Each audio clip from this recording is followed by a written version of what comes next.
ನೀವು 3 ದಿನ ಅವಕಾಶ ಕೊಡಿ ಅಂತಾರಲ್ಲ ಸಾಬರ. ನಿಮ್ಮ ಮಾತನ್ನು ಒಪ್ಪಿ ನಾನು 3 ದಿನ ಅವಕಾಶ ಕೊಡ್ತೇನೆ. ಒಂದು ವೇಳೆ ಅವನು 3 ದಿನ ಮಾತು ತಪ್ಪಿದ್ರೆ ಏನ್ ಮಾಡುದು? ಒಂದು ವೇಳೆ 3 ದಿನದೊಳಗೆ ಕೊಡದೆ ಹೋದರೆ ಕರ್ಕಿಯಾಗಿ ಹುಟ್ಟಲಿ ಎಂದು ಶಾಪ ನೀಡುತ್ತೇವೆ. ಹುಟ್ಲಿ ನನ್ನ ಕರ್ಕಿಯಾಗೆ ಹುಟ್ಲಿ. ನೀನು ಬಿಡಬೇಡ, ಕತ್ತಿಯಾಗಿ ಹುಟ್ಟಿ ಕೈ ಕರ್ಕಿ ಹುಲ್ಲನ್ನ ಮೇವು ಮುಟ್ಟಿಸ್ಕೊಂಡು ಬಿಡು. ಏನ್ ಸ್ವಾಮ್ಯಾರ ಉದ್ರಿ ಕೊಟ್ಟದಕ್ಕೆ ಮತ್ತೆ ಕತ್ತಿಯಾಗಿ ಹುಟ್ಬೇಕೇನ್ರಿ ನಾನು? ಹೌದು, ಮತ್ತೆ ಋಣ ಪರಿಹಾರ ಆಗ್ಬೇಕಾದ್ರೆ ಕತ್ತಿ ಆದ್ರೂ ಆಗಬೇಕು, ನಾಯಿ ಆದ್ರೂ ಆಗಬೇಕು. ಮೇಲಾಗಿ ನಿನಗೆ ಈ ಜನ್ಮದ ಪರಿಜ್ಞಾನವೇ ಇರುವುದಿಲ್ಲ ಅಂದಾಗ ನೀ ಯಾಕೆ ಚಿಂತೆ ಮಾಡ್ತೆ? ನೀನಿನ್ನು ಹೊರಡು.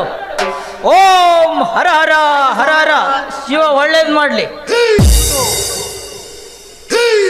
ಮೂರು ನೆನಪದಿಲ್ಲ?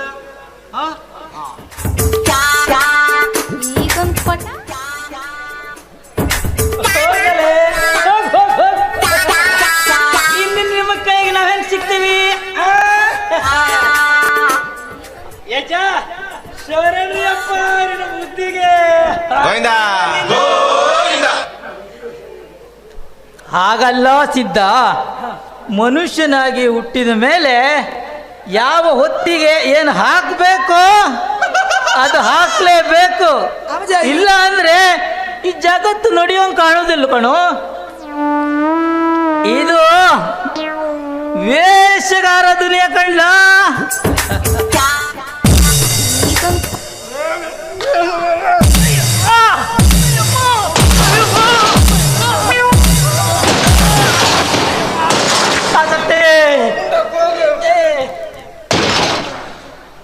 ತಗಳಪ್ಪ ಇವನು ಬೋರ್ಡು ತಲೆಗಳಾಗೋಯ್ತು.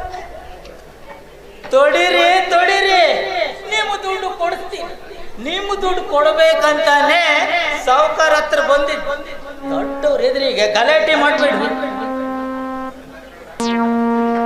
ಸರೇನ್ರಿ ಸಿದ್ದಪ್ಪ ಸಾವುಕಾರಿಗೆ.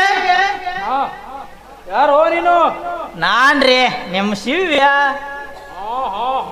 ಏನಾಗಬೇಕಾಗಿತ್ತಪ್ಪ? ಈ ನಮ್ಮ ಗೌಳ್ಯರನ್ನಪ್ಪ ಅವರಿಗೆ 1,500 ರೂಪಾಯಿ ಕೊಡ್ಬೇಕಾಗಿತ್ರಿ. ಯಾವ ಥರದ್ದು ಅದು? ಹಾಲು ಮೊಸರು ಬೆಣ್ಣೆ ತಂದು ತಿಂದಿದ್ರಿ. ಇಷ್ಟು ದಿನ ಅವ್ರು ನನಗೆ ಭೇಟಿನೇ ಆಗಿಲ್ರಿ. ಇವತ್ತು ಅಕಸ್ಮಾತ್ ಭೇಟಿಯಾಗಾರ ದುಡ್ಡು ಬೇಕು ಅಂತ ಹಠ ಹಿಡಿದು ಕುಂತಾರ. ಅವ್ರಿಗೆ ಒಂದು 15 ರೂಪಾಯಿ ಕೊಟ್ಟು ಬಿಡ್ರಿ.